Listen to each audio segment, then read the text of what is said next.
sure everyone knows this story. I'm going to be reacting to this insanely incredible story of this man who lost $350,000 day trading stocks. And I'm going to get to that right now. But before we do, remember to leave a like and also subscribe. Here we go. And it was actually even more than that. And what that felt like, it is coffee time. So he says that he invested over $350,000, or he lost, $350,000. In fact, he actually says it was more than 350K. I really want to get to this and I want to express my thoughts here because this is just ridiculous. This is insane. I've never shared until now. It's sad. It's really sad. Not because it's so deeply personal and painful, but really because there's just never been any good opportunities at dinner time where I can just come up and say, hey guys, I lost $350,000. You know, it's just not good dinner table conversation material. One of the worst things about this loss, I would say, is that there's not much to learn from it. It was through stocks, day trading, and it's not like if I were to build a business, put a bunch of money into it, have a bunch of learnings, the business fails, I lose a bunch of money, but still I come out of that with a bunch of good lessons, some things I can write on my resume, some nice stories I can tell future employers. No, this was essentially skillless, right? I just went in there, thought I could make some money. I didn't, don't really know why, read a bunch of news, tried to figure out what was going on. Guys, did you hear what he just said? He said that he went into this skillless. That is a key topic of discussion in this, because if you try to go out on a Major League Baseball field and try to play shortstop for the Boston Red Sox, you're probably going to fail if you have never practiced a day in your life at playing baseball.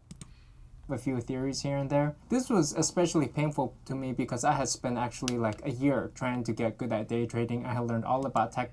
Well, he says he's skillless, but he just did a year of practice, so I don't understand that. That doesn't make any sense to me. But I'll let him continue and see what he has to say. That doesn't make any sense.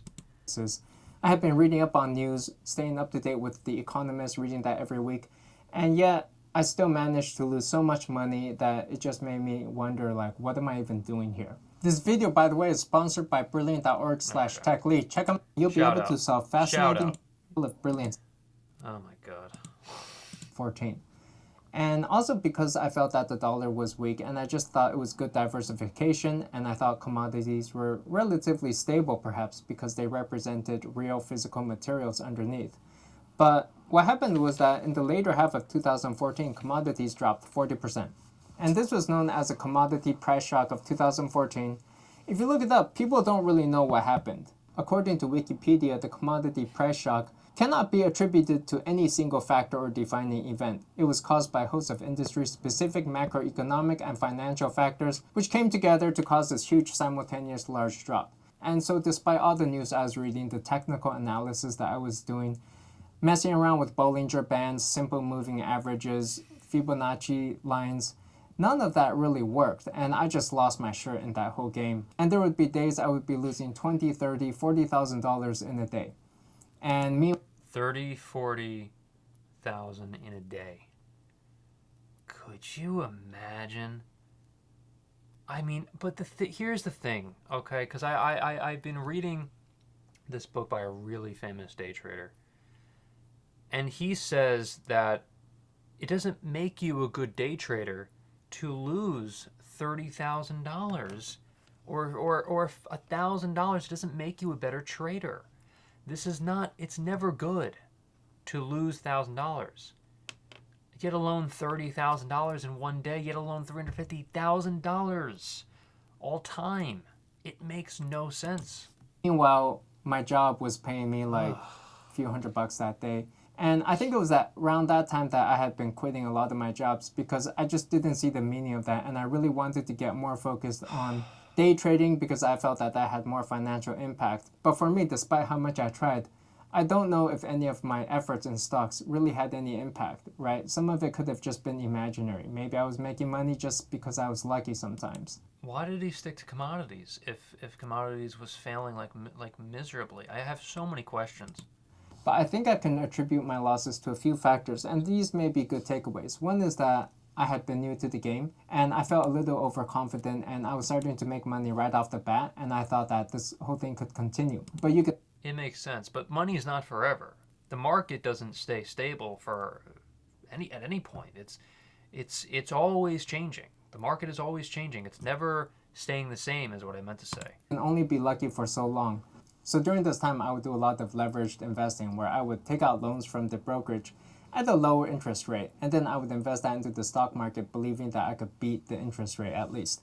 And for a while, this actually worked out okay. To me, the reasoning was that number one, I did not intend to buy a house, right? Most people, they'll go buy a house, that's like 30x leverage. And so I felt that if I was going to invest into the markets, I needed to also have some leverage so that I could keep pace with all the other people who may be buying homes. And you can see that based on this chart, after I had had a good run up, it just started dropping.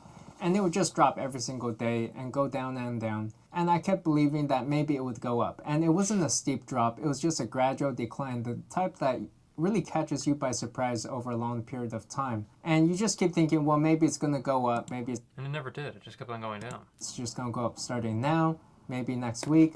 It never really recovered never after did. that. You can see that it just went down all the way, 40% drop, and it just kind of hovered down there. I think that one problem for me was that I had also thought I was pretty clever. I started reading this site called Zero Hedge, which is popular among traders, but it's also very You should never get cocky when it comes to the stock market. biased in the news, right? They would have all this doom and gloom sort of news where they would say that, the US dollar is going to tank, you have to buy commodities, you have to diversify your assets, gold and silver, they're going to go up. And I actually believe some of this stuff. Every now and then you would find that some of their advice came in useful, but the timing is everything. In my head, Yeah, that's so true. I mean, obviously, you really can't time the market. I mean, you can obviously try. You can obviously try, like he did, but it's God. It's just his story is just really. It's just insane.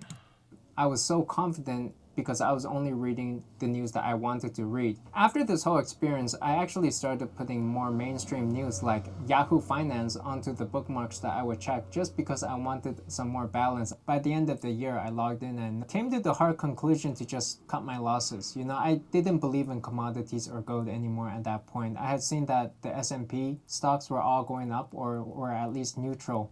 And I felt that So if you saw, I'm gonna let him continue for a second, but I had been jaded and brainwashed by the news sites that I had been reading. These days, you also see that high frequency trading accounts for here's the thing, because there's so many things in the story that drive me nuts. If he was trading commodities and it was never going up, it would continue to go down, but the S&P 500 continued to go and trend upward. Why didn't he flip to the S&P 500? Then he wouldn't have lost $350,000. This makes me nuts. 90% or more of daily stock trades. You're not trading against normal people anymore. You're trading This makes me nuts that he didn't do that. against robots. And what I realized in my trading was that as soon as news hit like CNN front page or Market Watch front page, it's already old news by then. All the trades have already No, this is true. He's saying a lot of certain things here that are true. been done by the robots who are trading at milliseconds of news simply using machine learning algorithms. No one's actually reading any of the news anymore, right? Which is silly because normal people like you and me, we're trying to read the news. We're trying to read that. Well, yeah, it's David and Goliath. It's David versus Goliath for sure, because to try to understand what direction the stock's going to move, but machines aren't actually reading it, and yet they're making 90% of the daily trades. I also realized that as an individual, I would be trading up against whole teams of people over at yeah, you're trading against entire market firms. Trading isn't easy. This is David versus Goliath. And when David doesn't do his proper research or doesn't pivot, and by the way, credit to Tech Lead, by the way.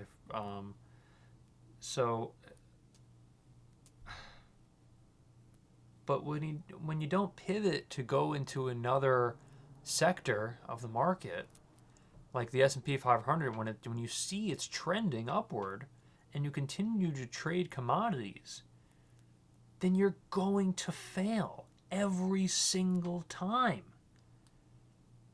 And that's the crazy thing about this story, is that a lot of this was preventable. And I'm not saying, look, I'm not saying trading is for everyone, and obviously hindsight is 2020. But at the same time, no one, I mean, not no one, but most people would not continue down that road to lose $350,000. It says he's an ex-Google tech. I think that he felt like he had the money to lose. I think I'm not going to speak for him, but I'm assuming that he was a millionaire from working at Google, or at least close to a millionaire. And he felt like, I got $500K in the bank. I got money, money to burn, Probably got $1 million in my bank account, $2 million in my bank account. Who gives a crap?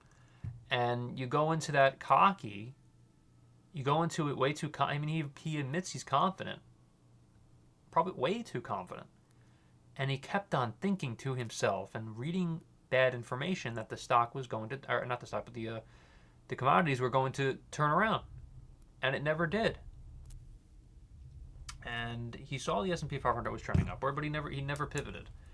And that's what I'm just really annoyed about when it comes to this. But I want to hear what everyone thinks in the comments. So thank you for watching, and I'll see you in the next one.